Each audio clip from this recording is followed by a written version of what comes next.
नमस्कार। कहानियों के इस सफ़र में आप सबका बहुत स्वागत है। आज हम सुनेंगे मुंशी प्रेमचंद जी की कहानी प्रायश्चित। कहानी शुरू करने से पहले मेरा आप सबसे विनम्र निवेदन है, यदि मेरे द्वारा सुनाई गई कहानियाँ आप सबको पसंद आती हों तो कृपया मेरे चैनल को ज़रूर सब्सक्राइब करें और अपने मित्रों में भी शेयर करें। तो चलिए सुनते हैं। दफ्तर में ज़रा देर से आना अफसरों की शान है। जितना ही बड़ा अधिकारी होता है उतनी ही देर में आता है और उतने ही सवेरे जाता भी है। चपरासी की हाजिरी 24 घंटे की, वह छुट्टी भी नहीं कर सकता, अपना एवज देना पड़ता है। खैर, जब बरेली जिला बोर्ड के हेड क्लर्क बाबू मदारीलाल 11 बजे दफ्तर आए तब मानो दफ्तर नींद से जाग उठा। चपरासी ने दौड़कर पैर गाड़ी ली, अर्दली ने दौड़कर कमरे की चिक उठा दी और जमादार ने डाक की किस्त मेज पर लाकर रख दी। मदारीलाल ने पहला ही सरकारी लिफाफा खोला था कि उनका रंग फक हो गया। वे कई मिनट तक आश्चर्य की हालत में खड़े रहे, मानो सारी ज्ञानेंद्रियां शिथिल हो गई हों। उन पर बड़े बड़े आघात हो चुके थे, पर इतने बदहवास वे कभी न हुए थे। बात यह थी कि बोर्ड के सेक्रेटरी की जो जगह 1 महीने से खाली थी, सरकार ने सुबोध चंद को वह जगह दी थी, और सुबोध चंद वह व्यक्ति था जिसके नाम ही से मदारीलाल को घृणा थी। वह सुबोध चंद जो उनका सपाटी था, जिसे जग देने को उन्होंने कितनी ही चेष्टा की पर कभी सफल न हुए। वही सुबोध आज उनका अफसर होकर आ गया है। सुबोध की इधर कई सालों से कोई खबर न थी। इतना मालूम था कि वह फौज में भर्ती हो गया था। मदारीलाल ने समझा था वही मर गया होगा, पर आज वह मानो जी उठा और सेक्रेटरी होकर आ रहा था। मदारीलाल को उसकी मातहती में काम करना पड़ेगा। इस अपमान से तो मर जाना कहीं अच्छा था। सुबोध को स्कूल और कॉलेज की सारी बातें अवश्य ही याद होंगी। मदारीलाल ने उसे कॉलेज से निकलवा देने के लिए कई बार मंत्र चलाए, झूठे आरोप किए, बदनाम किया। क्या सुबोध सब कुछ भूल गया होगा? नहीं, कभी नहीं। वह आते ही पुरानी कसर निकालेगा। मदारी बाबू को अपनी प्राण रक्षा का कोई उपाय न सोचता था। मदारी और सुबोध के ग्रहों में ही विरोध था।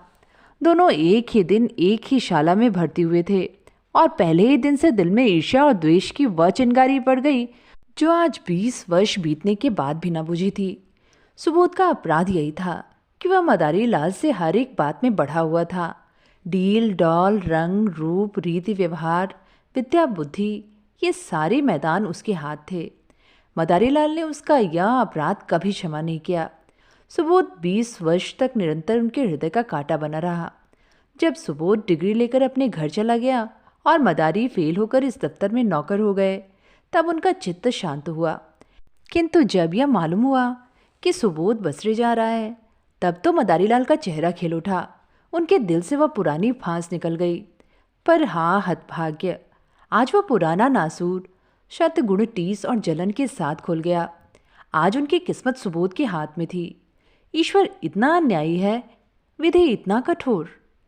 जब जरा चित्त शांत हुआ तब मदारी ने दफ्तर के क्लर्कों को सरकारी हुक्म सुनाते हुए कहा, अब आप लोग जरा हाथ पांव संभाल कर रहिएगा।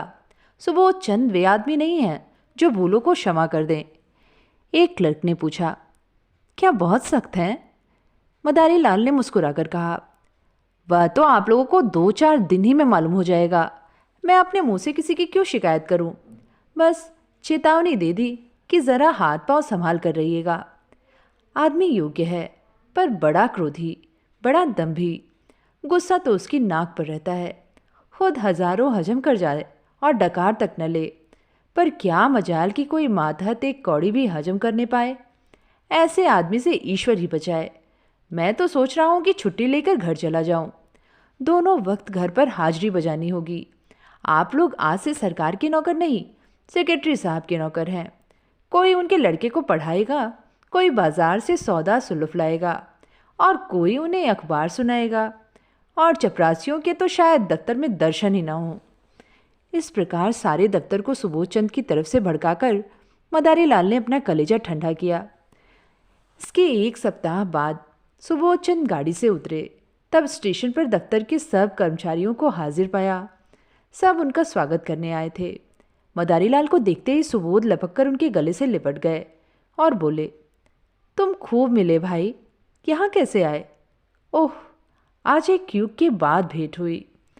मदारी लाल बोले, यहाँ जिला बोर्ड के दफ्तर में हेड क्लर्क हूँ। आप तो कुशल से हैं। सुबोध: अजी मेरी न पूछो, बसरा, फ्रांस, मिस्र और ना जाने कहाँ कहाँ मारा मारा फिरा। तुम दफ्तर में हो यह बहुत ही अच्छा हुआ। मेरी तो समझ ही में ना आता था कि कैसे काम चलेगा। मैं तो बिल्कुल कोरा हूँ, मगर जहाँ जाता हूँ मेरा सौभाग्य ही मेरे साथ जाता है। बसरे में सभी अफसर खुश थे। फ्रांस में भी खूब चैन किए। 2 साल में कोई 25,000 रुपये बना लाया और सब उड़ा दिया। वहाँ से आकर कुछ दिनों को ऑपरेशन दफ्तर में मटर गश्त करता रहा। यहाँ आया तब तुम मिल गए। और क्लर्कों को देखकर, ये लोग कौन है? मदारी के हृदय पर बच्चियाँ से चल रही थीं। दुष्ट 25,000 रुपये बसरे में कमा लाया। यहाँ कलम घिसते घिसते मर गए और 500 भी जमा न कर सके। बोले, कर्मचारी हैं, सलाम करने आए हैं। सुबोध ने उन सब लोगों से बारी बारी से हाथ मिलाया और बोला, आप लोगों ने व्यर्थ ही कष्ट किया।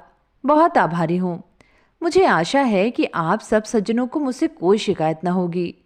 मुझे अपना अफसर नहीं, अपना भाई समझिए। आप सब लोग मिलकर इस तरह काम कीजिए कि बोर्ड की नेक नामी हो और मैं भी सुरखरू रहूं। आपके हिटलर साहब तो मेरे पुराने मित्र और लंगोटिया यार हैं।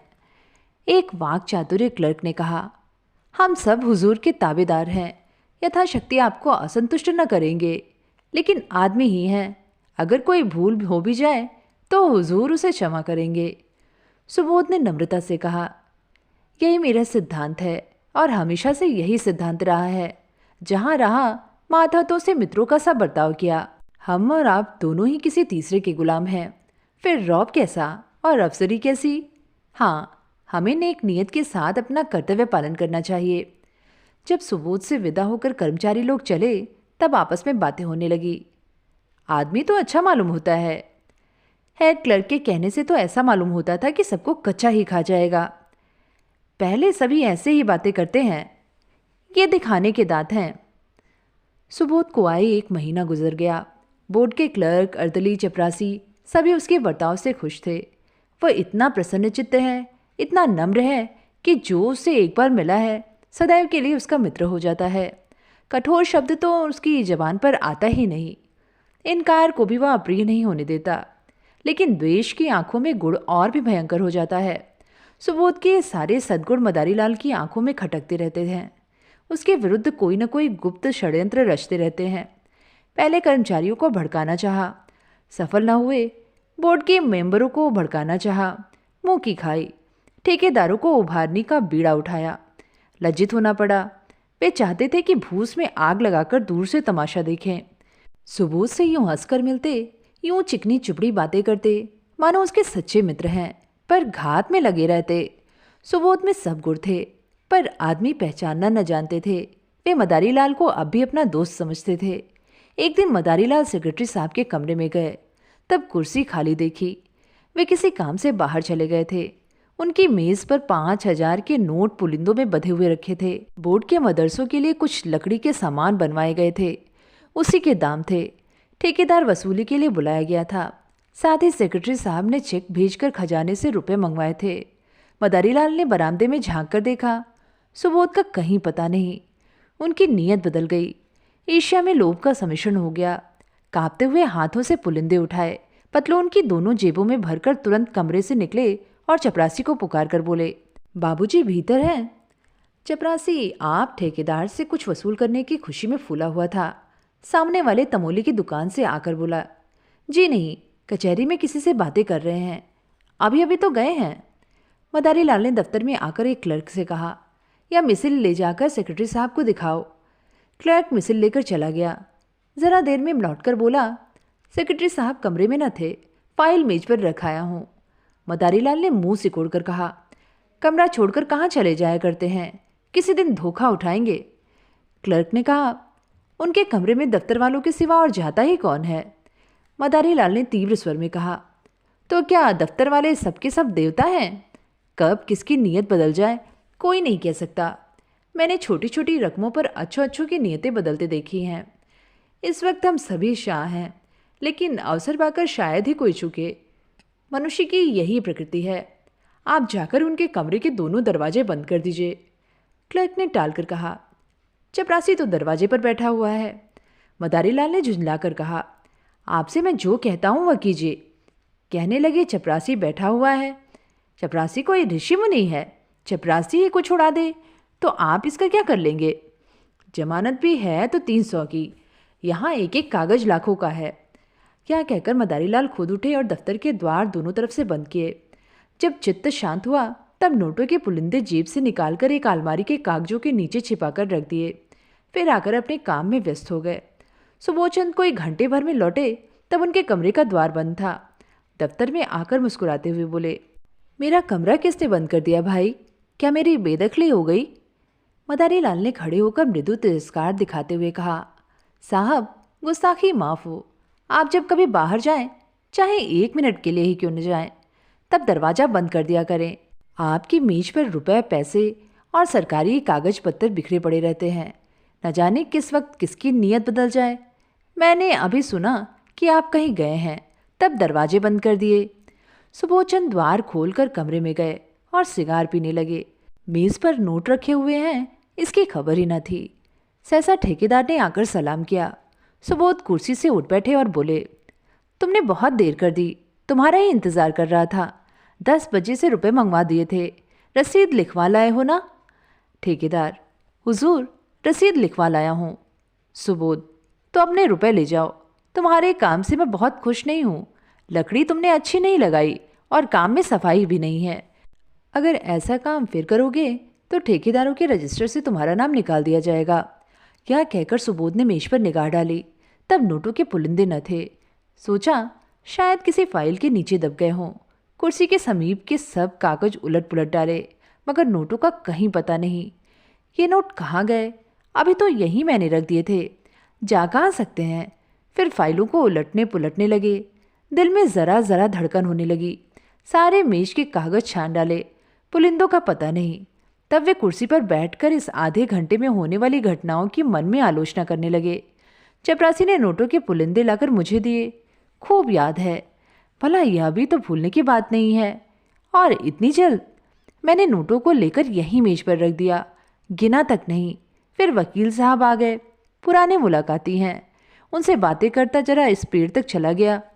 उन्होंने पान मंगवाए, बस इतनी ही देर हुई। जब गया हूँ तब पुलिंदे रखे हुए थे, खूब अच्छी तरह याद है।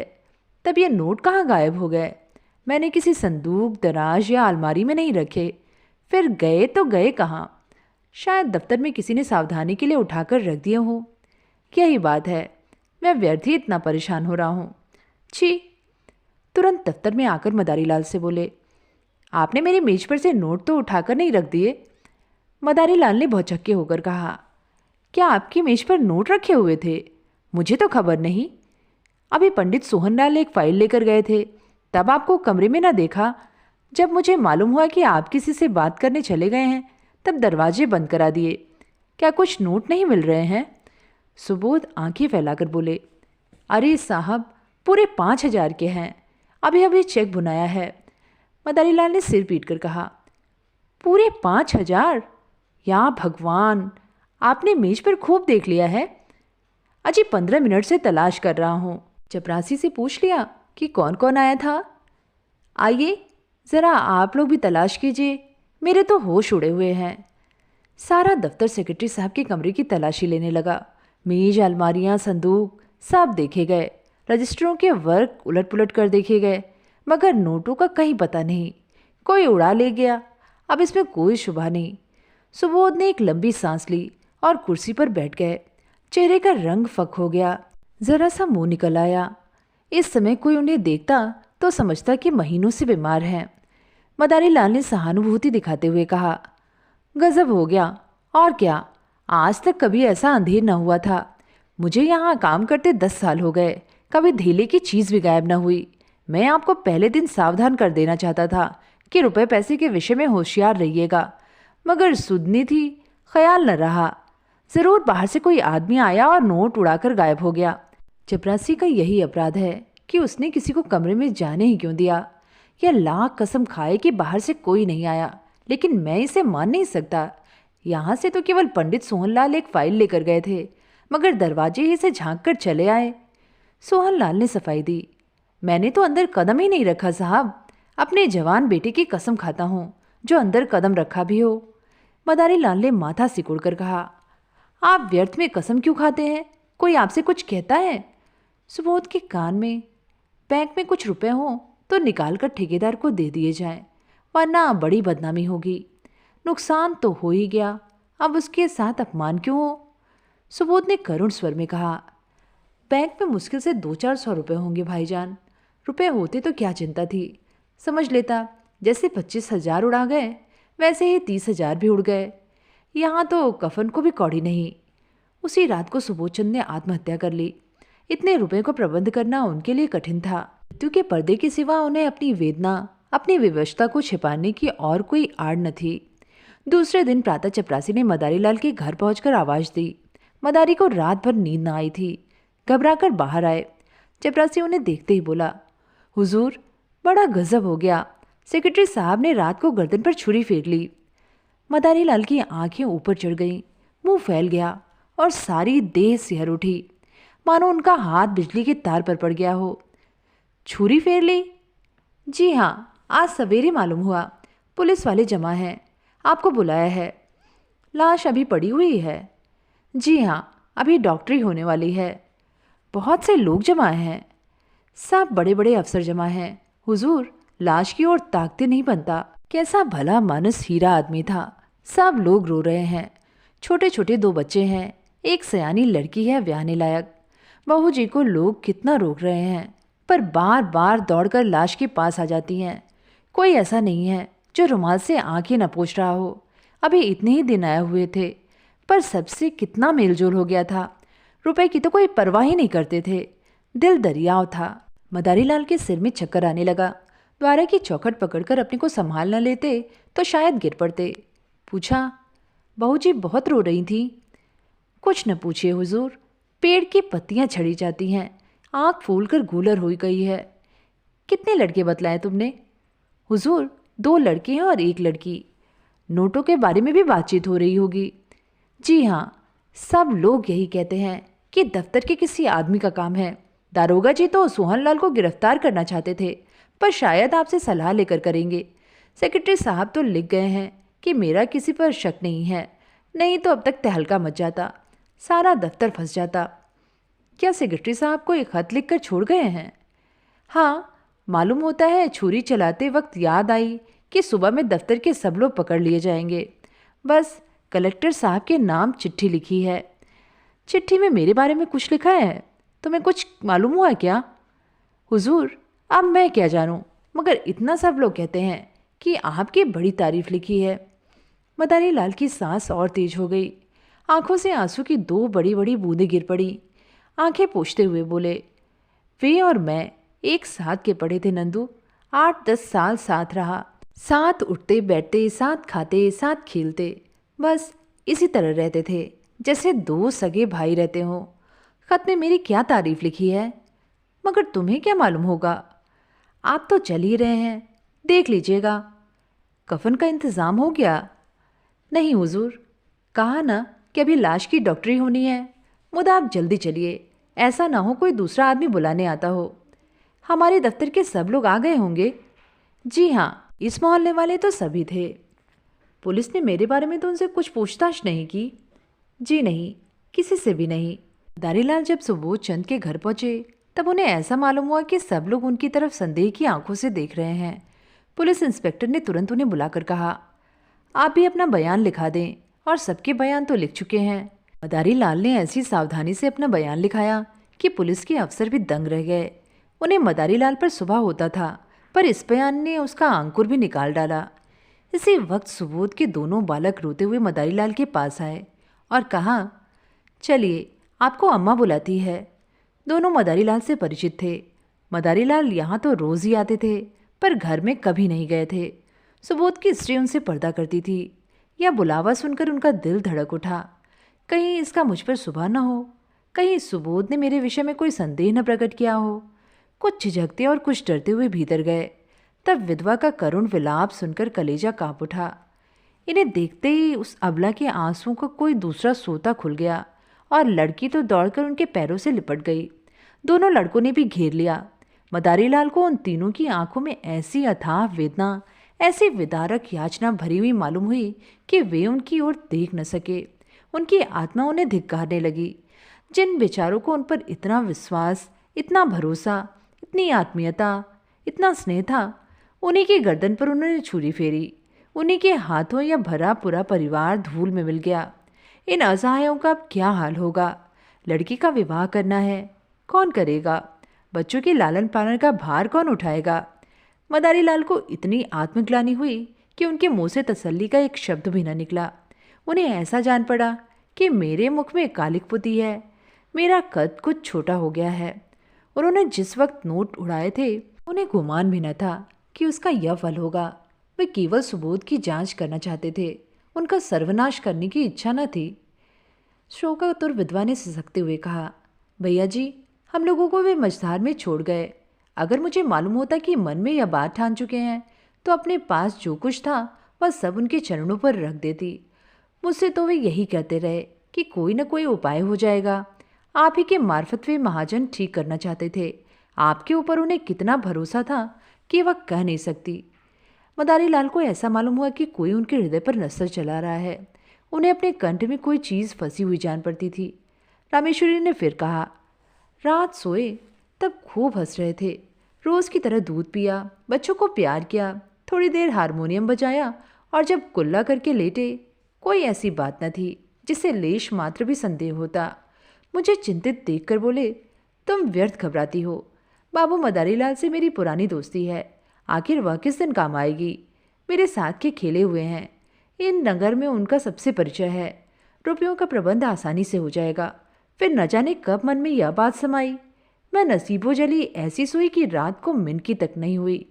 क्या जानती थी कि वे अपनी जान पर खेल जाएंगे। मदारी लाल को सारा विश्व आंखों में तैरता हुआ मालूम हुआ।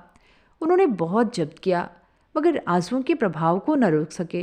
रामेश्वरी ने आंखें पोंछकर फिर कहा, भैया जी, जो कुछ होना था वह तो हो चुका, लेकिन आप उस दुष्ट का पता ज़रूर लगाइएगा जिसने हमारा सर्वनाश कर दिया है। यह दफ्तर ही के किसी आदमी का काम है। वे तो देवता थे, मुझसे यही कहते रहे कि मेरा किसी पर संदेह नहीं है, पर है वह किसी दफ्तर वाले का ही काम। आपसे केवल इतनी विनती करती हूँ कि उस पापी को बचकर न जाने दीजिएगा। पुलिस वाले शायद कुछ रिश्वत लेकर उसे छोड़ दें। आपको देखकर उनका यह हौसला न होगा। अब हमारे सिर पर आपके सिवा कौन है? किससे अपना दुख कहें? लाश की यह दुर्गति होनी भी लिखी थी। मदारी लाल के मन में एक बार ऐसा उबाल उठा कि सब कुछ खोल दे, साफ कह दे, मैं ही वह दुष्ट, वह अधम, वह पापी हूँ। विधवा के पैरों पर गिर पड़े और कहे, वही छुरी इस हत्यारे की गर्दन पर फेर दो। पर जुबान न खुली। इसी दशा में बैठे बैठे उनके सिर में ऐसा चक्कर आया कि वे जमीन पर गिर पड़े। तीसरे पहर लाश की परीक्षा समाप्त हुई। अर्थी जलाशय की ओर चली। सारा दफ्तर, सारे हुक्काम और हजारों आदमी साथ थे। दाह संस्कार लड़कों को करना चाहिए था, पर लड़के नाबालिग थे, इसलिए विधवा चलने को तैयार हो रही थी कि मदारी लाल ने जाकर कहा, बहू जी, यह संस्कार मुझे करने दो। तुम क्रिया पर बैठ जाओगे तो बच्चों को कौन संभालेगा? सुबोध मेरे भाई थे, जिंदगी में उनके साथ कुछ सलूक न कर सका। अब जिंदगी के बाद मुझे दोस्ती का कुछ हक अदा कर लेने दो। आखिर मेरा भी तो उन पर कुछ हक था। रामेश्वरी ने रोकर कहा, आपको भगवान ने बड़ा उदार हृदय दिया है भैया जी, नहीं तो मरने पर कौन किसको पूछता है। दफ्तर के और लोग जो आधी आधी रात तक हाथ बांधे खड़े रहते थे, झूठों बात पूछने ना आए कि जरा ढांढस होता। मदारी लाल ने दाह संस्कार किया। 13 दिन तक क्रिया पर बैठे रहे। 13वें दिन पिंडदान हुआ। ब्राह्मणों ने भोजन किया, भिखारियों को अन्नदान दिया गया, मित्रों की दावत हुई, और यह सब कुछ मदारी लाल ने अपने खर्च से किया। रामेश्वरी ने बहुत कहा कि आपने जितना किया उतना बहुत था। अब मैं आपको और जेरबार नहीं करना चाहती। दोस्ती का हक इससे ज़्यादा और कोई क्या कर सकता है अदा? मगर मदारी लाल ने एक न सुनी। सारे शहर में उनके यश की धूम मच गई। मित्र हो तो ऐसा हो। 16वें दिन विधवा ने मदारी लाल से कहा, भैया जी, आपने हमारे साथ जो उपकार और अनुग्रह किए हैं, उनसे हम मरते दम तक उऋण नहीं हो सकते। आपने हमारी पीठ पर हाथ न रखा होता तो न जाने हमारी क्या गति होती। कहीं रुक की भी छां तो नहीं थी। अब हमें घर जाने दीजिए। वहाँ देहात में खर्च भी कम होगा और कुछ खेती बाड़ी का सिलसिला भी कर लूँगी। किसी न किसी तरह विपत्ति के दिन कट ही जाएंगे। इसी तरह हमारे ऊपर दया रखिएगा। मदारी लाल ने पूछा। घर पर कितनी जायदाद है? रामेश्वरी, जायदाद क्या है, एक कच्चा मकान है और 10-12 बीघे की काश्तकारी है। पक्का मकान बनवाना शुरू किया था मगर रुपए पूरे न पड़े, अभी अधूरा पड़ा हुआ है। 10-12 हज़ार खर्च हो गए और अभी छत पड़ने की नौबत नहीं आई। मदारी, कुछ रुपए बैंक में जमा है या बस खेती ही का सहारा है? विधवा, जमा तो एक पाई भी नहीं है भैया जी, उनके हाथ में रुपए रहने ही नहीं पाते थे, बस वही खेती का सहारा है। मदारी, तो उन खेती में इतनी पैदावार हो जाएगी कि लगान भी अदा हो जाए और तुम लोगों की गुजर बसर भी हो? रामेश्वरी, और कर ही क्या सकते हैं भैया जी, किसी न किसी तरह ज़िंदगी तो काटनी ही है। बच्चे न होते तो मैं जहर खा लेती। मदारी लाल, और अभी बेटी का विवाह भी तो करना है। विधवा, उसके विवाह की अब कोई चिंता नहीं, किसानों में ऐसे बहुत से मिल जाएंगे जो बिना कुछ लिए दिए विवाह कर लेंगे। मदारी लाल ने एक क्षण सोचकर कहा, अगर मैं कुछ सलाह दूं तो उन्हें आप मानेंगी? रामेश्वरी, भैया जी, आपकी सलाह ना मानूंगी तो किसकी सलाह मानूंगी, और दूसरा है ही कौन? मदारी लाल, तो आप अपने घर जाने के बदले मेरे घर चलिए, जैसे मेरे बाल बच्चे रहेंगे वैसे ही आपके भी रहेंगे, आपको कष्ट न होगा। ईश्वर ने चाहा तो कन्या का विवाह भी किसी अच्छे कुल में हो जाएगा। विधवा की आंखें सजल हो गईं, बोली, मगर भैया जी सोचिए। मदारी लाल ने बात काट कर कहा, मैं ना कुछ सोचूंगा और ना कुछ उज्र सुनूंगा। क्या दो भाइयों के परिवार एक साथ नहीं रहते? सुबोध को मैं अपना भाई समझता था और हमेशा समझूंगा। विधवा का कोई उज्र न सुना गया। मदारी लाल सबको अपने साथ ले गए और आज 10 साल से उनका पालन कर रहे हैं। दोनों बच्चे कॉलेज में पढ़ते हैं और कन्या का एक प्रतिष्ठित कुल में विवाह हो गया है। मदारी लाल और उनकी स्त्री तन मन से रामेश्वरी की सेवा करते हैं और उसके इशारों पर चलते हैं। मदारी लाल सेवा से अपने पाप का प्रायश्चित कर रहे हैं। तो ये थी कहानी प्रायश्चित। कहानी आप सबको कैसी लगी नीचे कमेंट में लिख के ज़रूर बताइएगा। फिर मिलेंगे एक नई कहानी के साथ। धन्यवाद।